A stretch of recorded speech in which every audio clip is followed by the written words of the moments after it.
Allez-vous, très cher ami? Quant à moi, Dieu merci, tout va à la merveille. Bon, on va vite faire cette petite vidéo. C'était pour dire aux Guinéens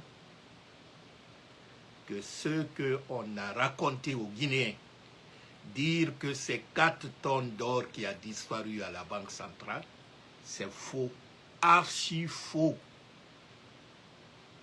C'est 12 tonnes d'or qui a disparu à la Banque centrale de la République de Guinée. Et la disparition de ces 12 tonnes-là, ceux qui sont impliqués dedans, c'est de Mamadi et tous ses collaborateurs proches, Amara, Djiba Diakité, Papa Fofana, Bill Condé, un des frères de Mamadi, Bala Samoura Idi Amin. Vous savez quoi? Le Mauritanien que Mamadi a donné la nationalité en 2023, qui s'appelle Yacouba Sidiya, aujourd'hui il est en Mauritanie. C'est le président mauritanien en personne qui a appelé Mamadi à envoyer son avion privé pour venir récupérer Yacouba. Parce que ce dernier voulait tout dévoiler à la justice. Il a dit, bon, je suis depuis 3 jours, je suis à la gendarmerie avec les gens de Bala Samoura.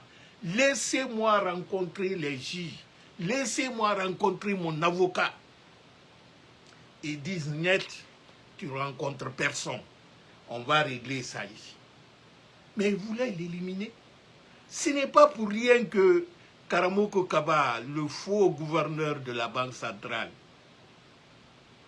a piqué une crève de faim. Tidiane Koïta, là, il est dedans 100%. C'est un magouilleur. Lui, c'est un escroc fait. S'il a fait des biens pour les gens, tant mieux. Mais il ne faut pas que... C'est-à-dire, vous savez comment ça se passe? L'affaire de drogue et l'affaire d'or, depuis que Mamadi est venu, comment ça se passe? C'est les petits triangles là, mais parrainés par Mamadi et ses hommes, qui prennent la richesse guinéenne. Parce que l'or, c'est la valeur refuse d'une banque. C'est l'or qui fait la force d'une monnaie dans une banque. Partout au monde. Dans l'Antiquité, on n'avait pas de l'argent en monnaie ou en billets. C'était l'or qui s'échangeait. Remarquez dans nos familles, dans la tradition partout dans le monde entier, l'or, c'est ce métal qui est la refuge de toutes les monnaies du monde. Je ne vais pas rentrer dans l'histoire de l'invention de la monnaie ou tout ça. Je vous dis tout simplement que les 4 tonnes qu'on nous a annoncées là, ce n'est pas 4 tonnes, c'est plus de 12 tonnes d'or. Vous savez, la Guinée produit combien de tonnes par an? Avec toutes ces sociétés minières-là, c'est plus de 70 tonnes d'or qui se produit en Guinée par an. L'État a sa part dedans parce que les taxes et les trucs, on peut payer en lingots d'or. Il n'y a pas, c'est-à-dire, une société d'exploitation d'or ne fait pas de faillite. Jamais dans la vie, mais c'est en Guinée où on entend que Aérodor a fait faillite. C'est bizarre. Donc ce qu'on raconte au peuple de Guinée, c'est du mensonge. Ce n'est pas 4 tonnes, hein. C'est plus de 12 tonnes d'or. Mais on saura la vérité. Vous savez, tu peux contraindre des gens de rester dans la mensonge par la force et les armes qui sont braquées par eux. Mais le jour qu'il n'y aura plus d'armes braquées par eux, les langues vont se délire. Yacouba Sidiya, qu'on a expatrié nuitamment, hein, l'avion jet privé est venu là. Le président mauritanien a dit à Mamadi, il dit, écoute, je sais ce qui s'est passé avec l'affaire d'or. Il dit, je connais tout. Yacouba m'a tout raconté. Il dit, j'ai toutes les preuves avec. Si tu ne veux pas que ça soit exposé devant le monde entier, libère mon jeune frère Yacouba, je le récupère, je l'envoie ici à Mauritanie. Nous allons négocier pour qu'on puisse vous remettre au moins 4 tonnes d'or. Pas 12, hein, 4 tonnes au moins on va vous donner. Parce que tu sais effectivement comment ça s'est passé. Depuis le 5 septembre, vous savez ce qu'ils font avec nos richesses? Ils prennent l'or à la banque centrale, ils vont aller placer ça dans les banques à Dubaï, partout dans les pays arabes là. Avec l'intermédiaire de Tidiane Koïta là, ils placent ces ors-là comme étant la gage, la garantie. C'est dans ça que Mamadi a pu commander les armements militaires là, plus de 600 millions de dollars. Une tonne d'or, ça fait combien? Une tonne d'or fait 100 millions de dollars. Et 100 millions de dollars, c'est 1000 milliards de francs guinéens. 1000 milliards de francs guinéens. Imaginez-vous, 12 tonnes d'or, c'est 12 000 milliards de francs guinéens qu'on a réglés à l'amiable, c'est-à-dire entre les copains. On dirait que ça leur appartient. Et l'or là, c'est un patrimoine national, c'est pour la Guinée. Ceux qui ont volé, détourné l'or là, il y a Mamadi dedans à la tête, il y a Papa Fofana, il y a Bill Condé, il y a Amara, il y a Diba Diakité, il y a Bala Samoura, Idi Amin, ils sont tous impliqués dedans. C'est pourquoi ils ont laissé partir Yacouba Sidia, le Mauritanien que Mamadi a donné la nationalité. C'est ainsi qu'on a libéré aussi les Tidiane Koïta et les Karamoko. Mais ils ont dit, bon, on va aller récupérer au moins une partie, le peu qui est resté là-bas, on va aller récupérer. Ce gars-là, Syria, il est poursuivi à Dubaï là-bas, il ne rentre pas par FBI. Parce que les Américains le soupçonnent comme étant quelqu'un qui blanchit l'argent pour les oligarques riches. Le propriétaire de Russal en Guinée, c'est un riche, un multimilliardaire riche, qui a aussi le propriétaire du mine d'or de Guingraï. Comme il y a la sanction de l'Union européenne sur la Russie, le milliardaire là passe par ce Mauritanien Yacouba de la Guinée pour blanchir son argent. Et FBI a su ça. Ils ont bloqué tous ces comptes. Au-delà de ça, depuis plus de 3 ans maintenant, ceux-ci prennent l'or de la Guinée, ils placent ça dans les banques étrangères, ils prêtent l'argent. Mais quand ils n'arrivent pas à rembourser l'argent, les gens disent là, ah bon, nous allons garder votre or. C'est la garantie. C'est ça que Tidiane Koïta, c'est son boulot ça. Karamoko Kaba, gouverneur de la Banque centrale, connaît, c'est leur boulot. C'est dans ça qu'ils s'enrichissent sur le peuple de Guinée. Peut-on accepter que ces petits Bilakoro, une dizaine de personnes, viennent prendre toute la richesse du pays et nous laisser dans la pauvreté? Aujourd'hui, la misère en Guinée, combien de milliers de personnes meurent par jour? Allez-y à Donka. Il n'y a pas de médicaments, même pour les traitements minimes, il n'y en a pas. Les femmes meurent par manque de qui médical. La césarienne est inabordable. Donka ne fonctionne aujourd'hui que 50% de sa capacité. Allez-y dans les hôpitaux régionaux. Aujourd'hui, une vieille femme qui a la retraite après 40 ans comme institutrice, sa retraite ne coûte même pas 300 000 francs guinéens.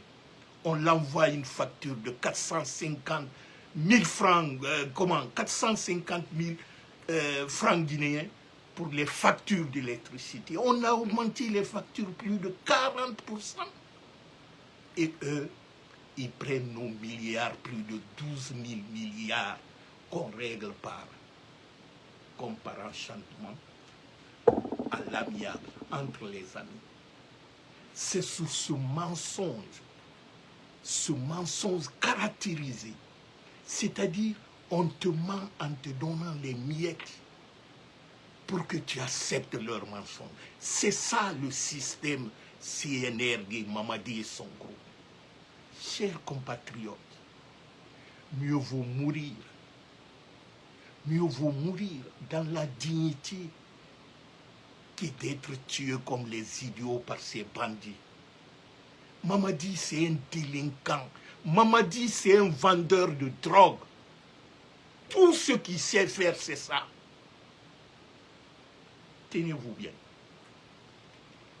On dit dans la vie, tout ce qui dure ne se fait pas précipitamment. Ce n'est pas dans l'urgence, c'est-à-dire dans le populisme, aménager, disons, les parcs pont 8 novembre là-bas ou mettre les points. Ce n'est pas ça le développement. Ça, on appelle l'embellissement. Ce n'est pas le développement. Le développement est fait pour nous et par nous. Nous sommes les sujets, les acteurs du développement. On ne développe pas un pays en écrasant sa population. On ne développe pas un pays dans lequel l'insécurité bat le plein.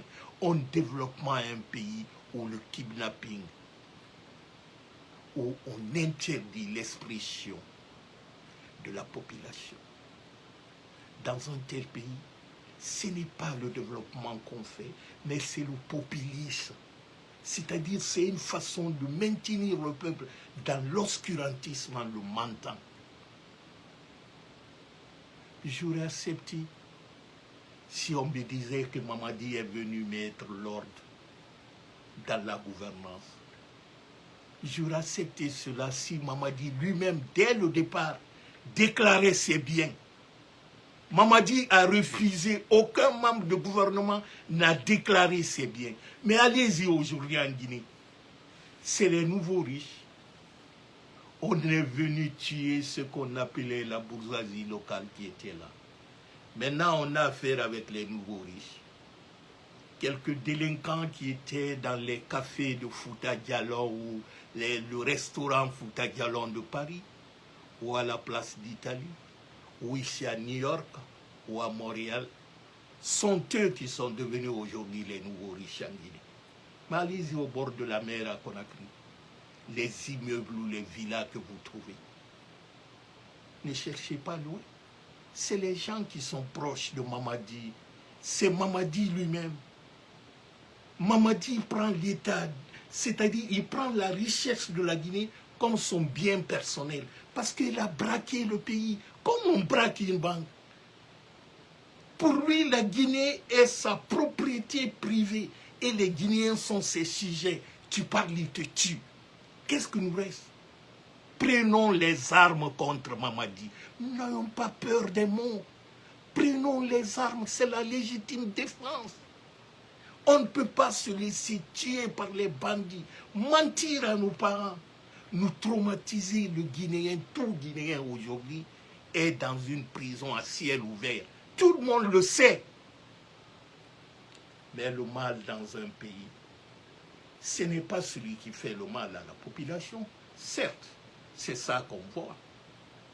Mais le mal qui ronge toute une société, c'est le silence des hommes bons. C'est le silence de ceux qui peuvent parler.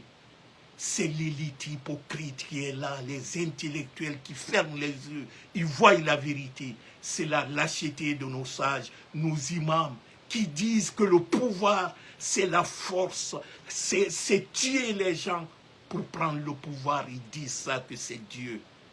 Dieu n'a jamais donné le pouvoir à un sanguinaire. Si c'était ça, pourquoi Mamadi a fait alors le coup d'État contre Alpha Condé si c'est Dieu qui donne le pouvoir? Donc Mamadi n'a pas fait ce que Dieu a dit. Mamadi a fait ce que le Shaitan a dit. Si les imams sénégalais, les Mourides ou les Tijani disaient à Macky Sall, à la population sénégalaise, de laisser Macky Sall et que c'est Dieu qui l'a donné le pouvoir, est-ce qu'aujourd'hui, on aurait parlé d'Ousmane Sonko ou Bassirou? Non. Si au Sénégal, on distribuait les voitures sorties d'usines qui coûtent plus d'1 milliard de francs guinéens à des jeunes démagogues, à ces opportunistes pour soutenir Macky Sall, Est-ce qu'aujourd'hui on parlera de cette alternance au Sénégal? Non. Au Sénégal, Youssou Ndour ne va jamais chanter pour un président pour le maintenir au pouvoir ou pour le Guinée. C'est dommage. Nos artistes, par manque d'inspiration, ils sont transformés en griots pour Mamadi. Aujourd'hui, sont eux qui... Certains même se donnent ce droit en disant que la Guinée appartient à Mamadi, qui donne la Guinée à Mamadi. C'est-à-dire, pour eux, le titre foncier de la Guinée appartient à leurs grands-parents et tout ça. C'est les gens qui racontaient quand ils viennent en Occident. S'ils veulent douper quelques naïfs étrangers, qu'est-ce qu'ils leur disent? Mbanangbena Kakulumara, c'est Kakuluma, ça appartient à mon père. Kassa, c'est pour ma grand-mère. Il dit Simandou là, c'est mon oncle, ça appartient à mon oncle. C'est les gens comme ça. Donc aujourd'hui, ils disent à Mamadi, prends la Guinée, on te le donne. On dirait qu'ils ont le titre foncier guinéen. Mais c'est l'obscurantisme. Vous savez ce qui est grave dans l'obscurantisme? C'est lorsqu'il y a l'indignité. C'est-à-dire, tu ne connais pas, d'accord, c'est normal, tu ne connais pas, tu apprends. Mais tu ne connais pas et en plus, tu refuses d'apprendre. C'est ça le mal en Guinée. Mon père me disait souvent, il dit, dans la famille, je vous connais tous les enfants. Certes, je ne vais pas vous dire ça maintenant en public, mais je sais celui qui pourra être la bonne relève pour la famille. Il dit, vous savez pour comment je peux savoir? Il dit, c'est par vos comportements au quotidien. Je vous observe tous, je vous connais très bien. Mais si on transpose ça sur un pays, sur un État, on dit pour connaître l'avenir d'un pays, il faut regarder le comportement de sa jeunesse. Il faut voir comment les jeunes se comportent, parce que ce sont eux qui sont l'avenir de ce pays. Les jeunes qui s'adonnent à l'amusement, à la drogue, à la frivolité, dites-vous que ce pays-là sera un pays pourri. Mais les jeunes qui s'adonnent à l'agro-business, à l'entrepreneuriat, à l'agriculture, dites-vous que ce pays sera un pays émergent. Faites la comparaison entre la Guinée aujourd'hui et le Sénégal, le Ghana, le Cameroun et beaucoup d'autres pays en Guinée. Vous trouverez, c'est dommage. En Guinée, on a institutionnalisé à travers Mamadi la légèreté comme étant le slogan ou le label pour la jeunesse guinéenne. Pour le jeune Guinéen aujourd'hui, pour réussir, c'est de chanter ou de dire, s'afficher Simandou 2040. C'est d'organiser ce qu'ils appellent la rencontre des blogueurs ou je ne sais quoi. C'est aller raconter sa vie privée au palais du peuple en disant tel axis n'est pas d'accord avec. Est-ce que c'est cela qui va développer le pays? De sorte que le jeune Guinéen a renoncé à tout ce qui est son droit, c'est-à-dire il renonce à son devenir pour se contenter dans l'amusement, parce que celui qui s'autoproclame étant son parrain le pousse dans ça, parce qu'il ne veut pas que le jeune réfléchisse sur son avenir. Il endoctrine dans la bêtise. Il va, il aménage les plages pour lui. Il le distribue la drogue. Les petites filles sont abandonnées, ils sont dans les motels. C'est cette jeunesse que Mamadi veut faire de la Guinée. Pour voir la Guinée de demain, il faut regarder le comportement de la jeunesse d'aujourd'hui. Et c'est ça la réalité. Beaucoup de gens le savent. On le voit tous les jours. Allez-y sur les réseaux sociaux. Le jeune Guinéen ne parle que du blogueur, de Geli Kababintou, d'Azaya et tout ça. Le jeune Guinéen ne te parle pas de la pisciculture, de bassin piscicole qu'il est en train de faire. Il ne te dit pas, voilà ce que je dois entreprendre sur le plan agricole, voilà ce que je dois faire sur le plan d'immobilier. Non, le petit Guinéen, il n'est pas dans ça. Et pourtant, il y a beaucoup de jeunes dans l'anonymat, travaillent, mais ils ne sont pas visibles. Ces jeunes qui fabriquent à partir des objets récupérés, ils fabriquent du merveille, mais ils ne sont pas connus, ils ne sont pas vus. Parce qu'en Guinée aujourd'hui, pour être vu, pour être connu, il faut créer un mouvement de soutien de Mamadi. Si tu ne fais pas ça, tu es écrasé. Donc Mamadi est en train de tuer l'innocence des jeunes. Il se sert de leur naïveté pour leur endoctriner. Parce que lui, tout ce qui le concerne, c'est pour pérenniser son pouvoir. Je vous dis, le jour que Mamadi quittera le pouvoir, les Guinéens vont mettre leurs mains sur leur tête. Le Mauritanien qui est actuellement en Mauritanie, on l'a interdit de parler. Vous savez pourquoi? Parce qu'il a beaucoup d'investissements en Guinée. Son avion même est saisi en Guinée à l'heure. Et il avait une société de trucs là. Donc, on dit, dès que tu parles quelque chose, tu n'auras plus. Vous savez, Mamadi fonctionne par le chantage. Vous avez tous vu lorsqu'il est tombé sur Al-Barak à 10 ans de rapatrier Alpha Condé, sinon. Mamadi, c'est un brut. C'est-à-dire, pour lui, le monde fonctionne par la force. Comme il est venu par la force physique, vous voyez, son comportement, c'est ça. C'est un barbare né. Mamadi est né dans la violence de l'enfantement.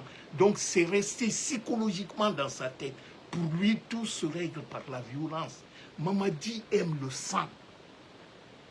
Donc, ce Mauritanien, Yacouba Sidia, qui est là-bas, on dit, tu dis un mot, c'est fini, tout est bien, je vais bloquer, je vais tout. Mais ce dernier est là-bas. Laissez-moi vous dire, à un certain moment, il parlera. Les 12 tonnes d'or, c'est Mamadi qui est à la base de tout. Les Papa Fofana, Balassam, ils sont tous dedans. Mais ils ne veulent pas que le peuple de Guinée se rende au courant. Comme ça, on dit, bon, on va mettre le pied dessus, on va dire régler par l'amiable. Vous avez entendu Ousmane Gawal qui disait, ouais, ceux qui disent que c'est volé, ce n'est pas volé, ça n'a pas disparu. Mais ils n'ont pas suivi les procédures. Et c'est ce mec qui se faisait passer devant beaucoup de Guinéens étant un intellectuel, un légaliste et tout ça. Les procédures, c'est l'élément clé dans toute démarche administrative. On dit en droit, la forme commande le contenu. Quand il y a vice de forme, tout de suite, les avocats, généralement, je dirais comme ça, plus de 50%, 70% de leur requête est basée beaucoup plus sur la forme, les procédures, que sur le contenu, que sur les faits. La défense se base sur ça. Quand les procédures ne sont pas respectées, donc la règle est faussée. Les dons d'or appartenant à une république ne peuvent pas être pris par les individus. Ils passent de main en main pour aller mettre comme gage pour s'enrichir. Quand ils font ça, c'est une faute grave, c'est une faute lourde. Imaginez-vous, un bien qui appartient à un pays, quelques individus prennent ça, eux ils utilisent ça à leur propre compte. C'est parce que ça a éclaté, ça a atteint un certain niveau. C'est parce que FBI était au courant, les Américains. C'est pourquoi on en a parlé en Guinée. Hein. Sinon, ils n'allaient pas en parler. Il y a plein de choses qui se passent parce que l'affaire là, ce n'est pas aujourd'hui que ça a commencé. Hein.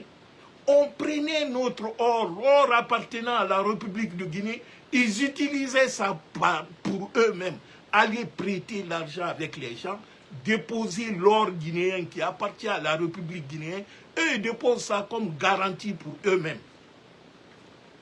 C'est comme si tu partais acheter une maison. À la banque, quand tu vas prêter l'argent, Dans les banques classiques, on te demande le titre foncier.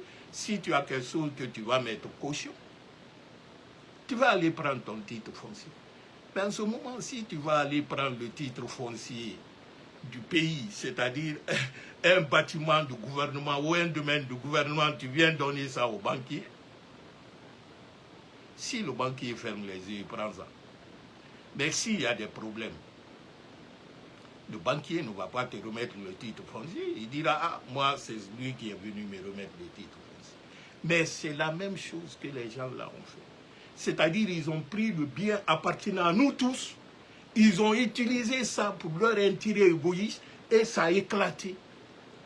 C'est FBI qui a saisi les 12 tonnes dans les banques du Brésil, là. C'est ça. C'est bloqué depuis longtemps. Hein. Ça n'a pas commencé. C'est que ça a éclaté aujourd'hui. Mais tout ça parce qu'on a affaire avec la Banque centrale aujourd'hui, son bureau de commandement, c'est au palais mon médecin. Tout le monde le sait. Mais les devises de la Guinée, c'est Mamadi l'utilise comme il veut. Mais regardez, c'est les dizaines et les dizaines de véhicules sortis d'usine qui distribuent à des petits délinquants, les démagogues là. Tous les jours, nous voyons ça. Si vous saviez comment ce gars-là est en train de détruire la Guinée, vous n'allez pas, disons, vous allez mettre votre main sur la tête. Depuis qu'ils sont venus, la Guinée est actuellement le premier exportateur de la bauxite au monde, avec plus de 125 millions de tonnes par an. Mais imaginez-vous, l'argent là va où? Avant le coup d'État, le césarien était gratuit. Alpha finançait ça. Les dialyses, pour ceux qui ont des problèmes de rein, les qui étaient gratuits. Agnès Di Ouadonka, maintenant, n'existe plus. Alpha avait pris 15% des recettes minières. Il a mis ça dans l'ANAFI. Il n'y a pas une collectivité locale en Guinée au temps d'Alpha où vous ne trouverez pas une réalisation de l'agence guinéenne pour le financement des collectivités locales. L'argent là, c'était dans nos mines lorsque on avait quelque chose de 100 millions de tonnes par an. Aujourd'hui, on a 125 millions de tonnes par an. Mais il n'y a pas, ça a disparu. On ne met plus les 15% depuis 3 ans, ça s'est arrêté. C'est l'argent du fonctionnement, le budget de la présidence qu'Alpha Condé prenait pour financer les MIFA. Les MIFA, c'est les banques pour aider les femmes. Parce que nous savons tous que les banques classiques,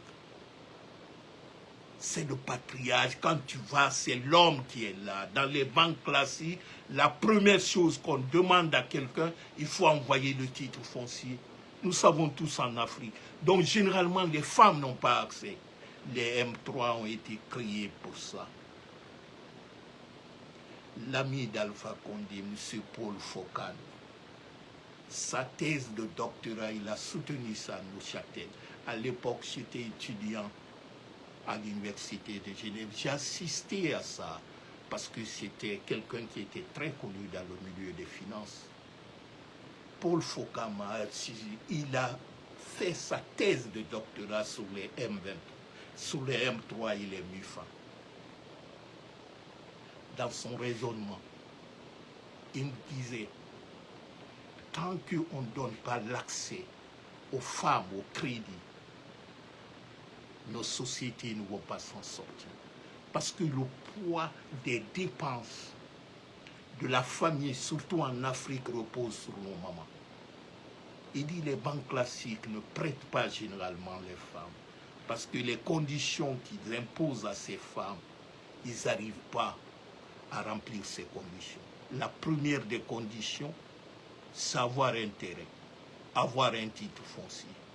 Et nous savons, dans beaucoup de nos pays, que ce soit sur le plan législatif, les lois, ou même dans nos valeurs traditionnelles, la femme n'a pas droit à l'héritage. Le terrain, ce n'est pas la femme.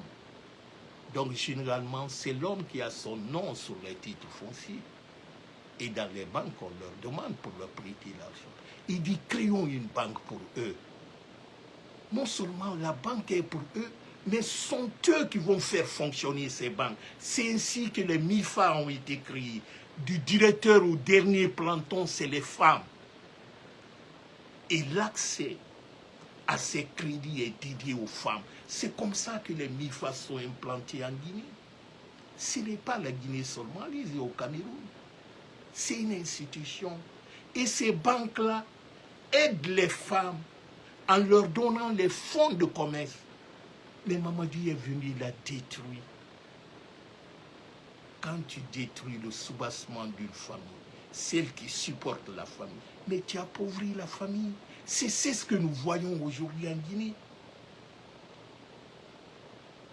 Maintenant, ces femmes labellisées que j'appelle les Mam Konaté, je ne sais pas, tant d'autres, qui viennent donner à nos mamans quelques miettes en leur disant « Applaudissez votre bourreau qui a détruit votre avenir et l'avenir de vos enfants. » Aujourd'hui, c'est les bonnes femmes qui sont manipulées. Mais allez-y à Avaria. Avaria, il y avait une antenne de MIFA là-bas qui a été arrêtée. On a tout arrêté.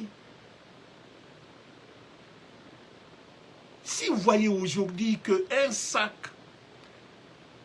de gombo qui se vendait au temps d'Alpha Condé à 240 000, aujourd'hui c'est 1 700 000 le même sac. Vous savez, c'est pourquoi?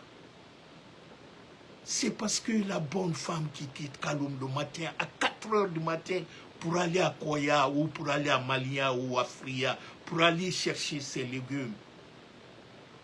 Avant, il déplaçait un taxi Magbana qui le coûtait 150 000.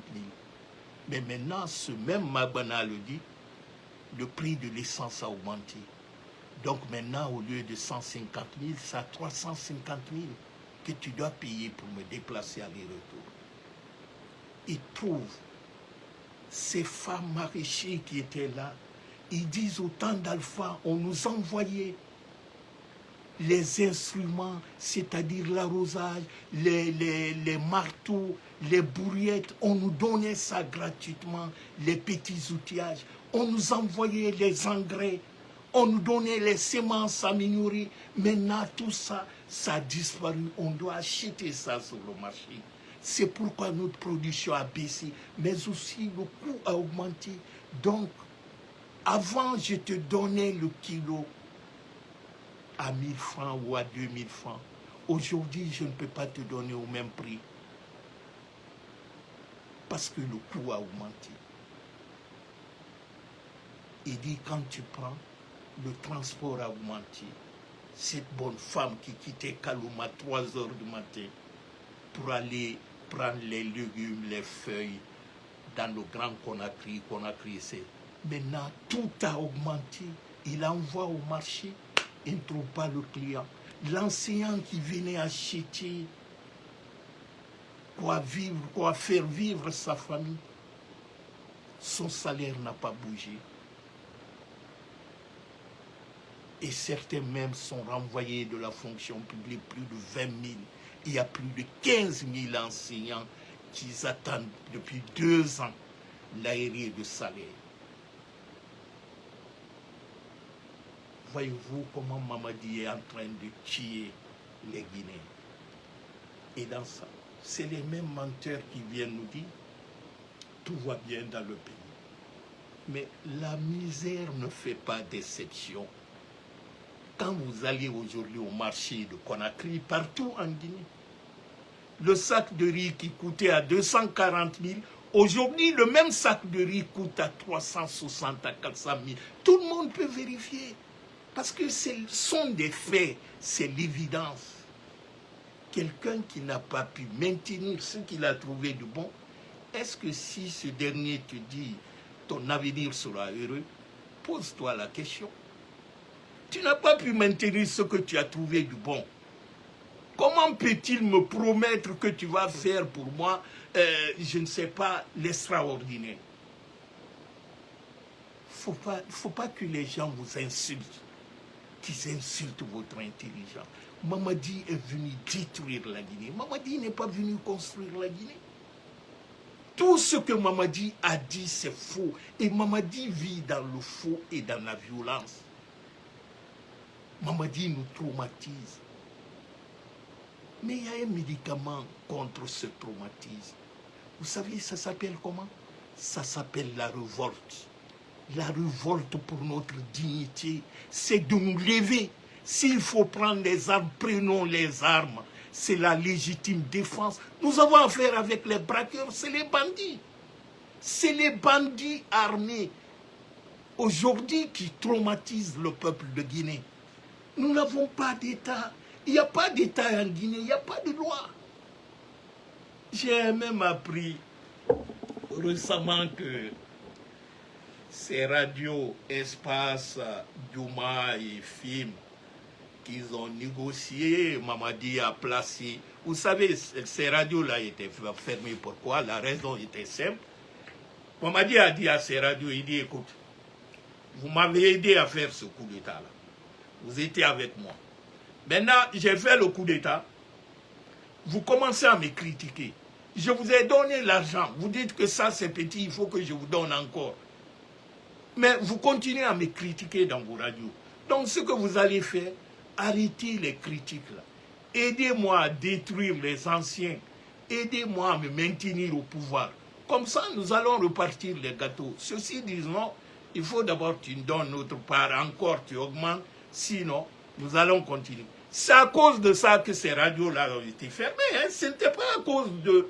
C'est ce qu'ils appellent la libre expression, la liberté de presse.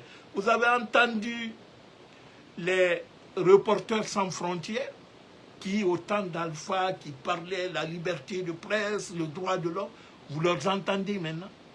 Est-ce que vous entendez les avocats français que Macron avait financés pour défendre les Fonike Mengue? Ils sont où aujourd'hui?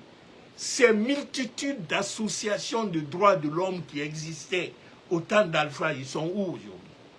Ils ont tous disparu. Vous savez, en 2019, la Guinée a perdu 600 millions de dollars dans un programme que Obama avait laissé et puis Biden a reconduit. C'est-à-dire c'était un programme qu'on appelait millénaire qui finançait les pays où le droit de l'homme, liberté de presse était respecté. C'est les journalistes guinéens, c'est-à-dire leur représentant, le délégué des Reporters sans frontières, qui a fait un rapport sur la Guinée en disant que la presse est bâillonnée, la liberté d'expression n'est pas respectée en Guinée. On a perdu 600 millions de dollars. La Côte d'Ivoire et le Sénégal, où on mettait les journalistes en prison, où on mettait les députés en prison, eux ont eu ça.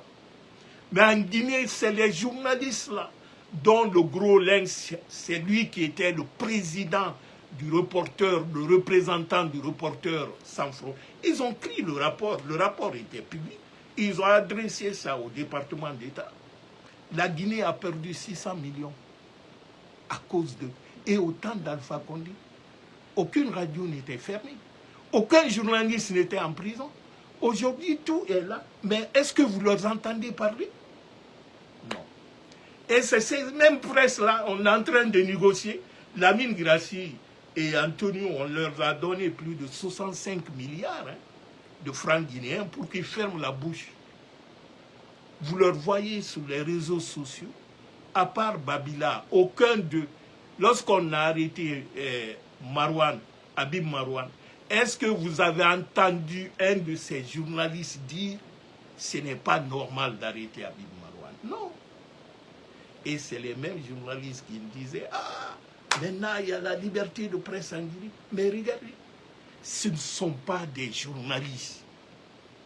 Ce ne sont pas des gens qui défendent le droit de l'homme dans un pays. Ils ne défendent pas la liberté de la presse. Mais c'est les escrocs, c'est les hypocrites. Aujourd'hui, ils sont en train, après 2 ans presque, de la fermeture des radios, ils sont en train de négocier leur capitulation. C'est-à-dire, ils se soumettent maintenant à Mamadi, au commandement, même s'ils arrivent à ouvrir ces radios-là, vous verrez. Ils ne vont plus critiquer. Ils vont dire Mamadou est le président le plus beau du monde, le plus efficace. C'est ça qu'ils vont venir. Mais nous avons le remède pour ça. Tous ceux qui font des publicités dans ces radios-là, ne faites pas les publicités. Envoyez-nous vos produits. Nous allons faire gratuitement vos publicités. Aujourd'hui, les réseaux sociaux sont plus suivis que ces radios pourries-là. N'achètent pas de publicité chez eux. Ils sont en train de faire leur capitulation, ce qu'ils avaient refusé au départ là. Mais même ça, ils n'ont pas refusé ça pour le peuple guinéen. Ils ont refusé à cause de l'argent.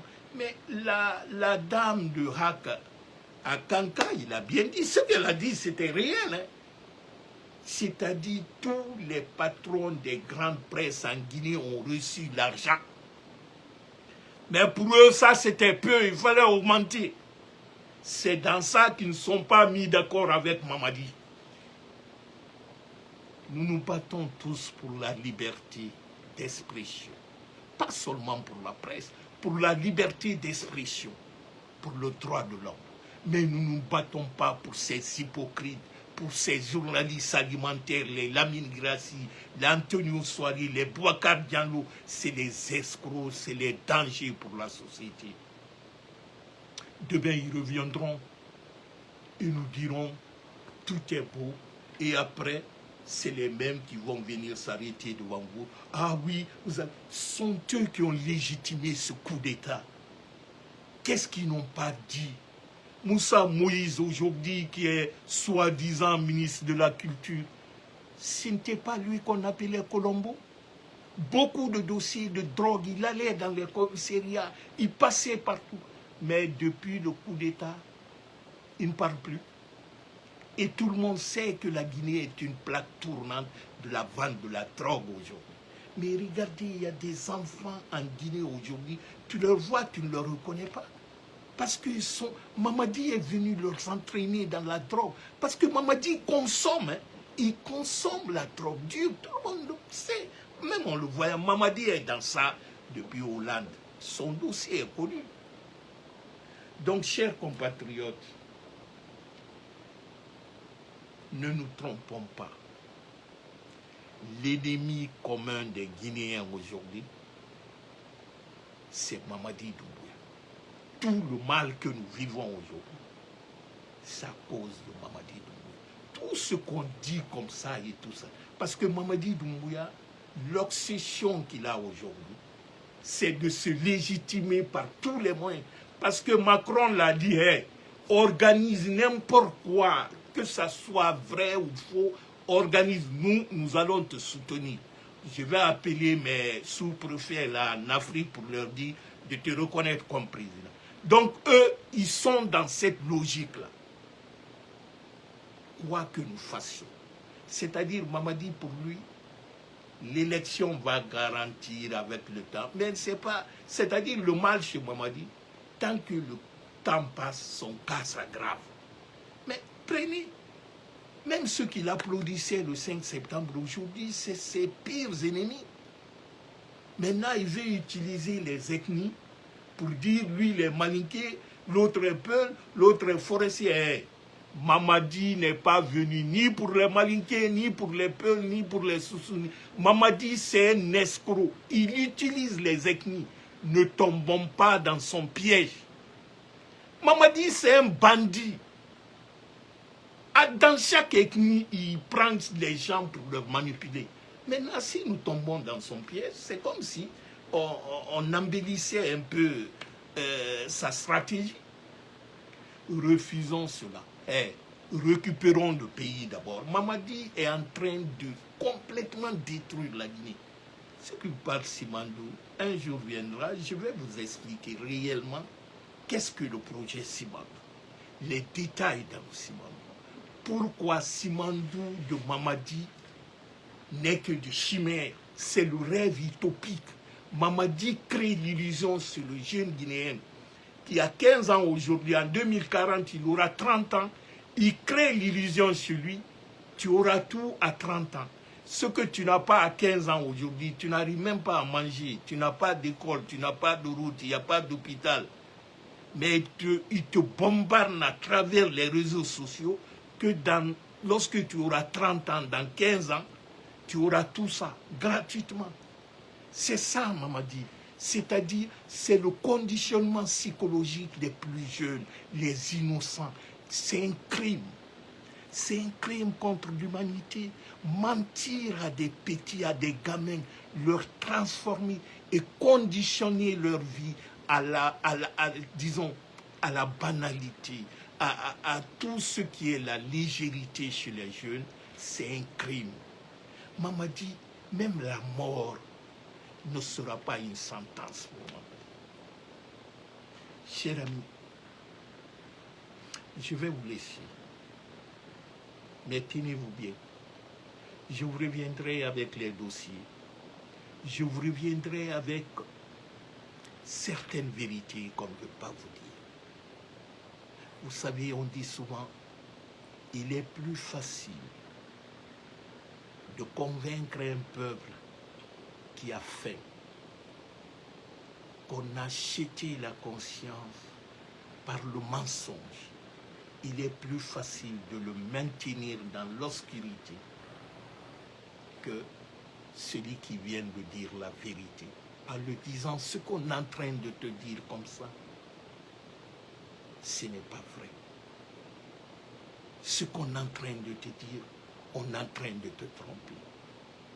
Mais face à la nécessité, face à la pauvreté, parce que Mamadi a créé cette pauvreté, c'est une pauvreté artificielle. Le Guinéen n'était pas pauvre avant Mamadi, mais Mamadi a rendu les Guinéens pauvres pour leur dominer. C'est le système Machiavel. Appauvrir les gens, rendre leurs, disons, malheureux, pour ne pas que ils ont le temps de réfléchir sur leur quotidien. En le rendant dépendant de toi, tu peux leur manipuler, tu peux marcher sur eux. C'est-à-dire tu as le droit de vie et de mort sur eux. C'est ça que Mamadi nous soumet aujourd'hui. Et chers compatriotes, refusons cela. Même si nous sommes 2 ou 3, refusons-le. En faisant quoi? En informant nos parents, en sensibilisant nos parents, en disant la vérité à nos parents. Et rien que la vérité, mais aussi en expliquant aux plus jeunes que l'avenir de la Guinée se repose sur leurs épaules. Mais pour cela, il faut qu'ils ouvrent les yeux. Pour cela, il faut qu'ils réfléchissent un peu. Albert Camus disait que chaque génération a une mission sur cette terre. Soit tu l'accomplis ou tu la traves. Cette génération Z que j'appelle les générations de réseaux sociaux, votre mission pour l'Afrique, c'est le panafricanisme. C'est la terre de nos ancêtres. C'est de mettre dehors tout ce qui viendront détruire les valeurs ancestrales de notre continent.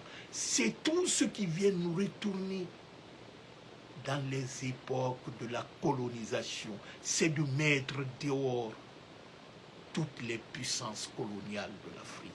C'est ça votre mission. Si vous ne l'accomplissez pas, l'histoire va vous juger. Sur ce, je vous dis merci et à la prochaine. Bye bye. Merci.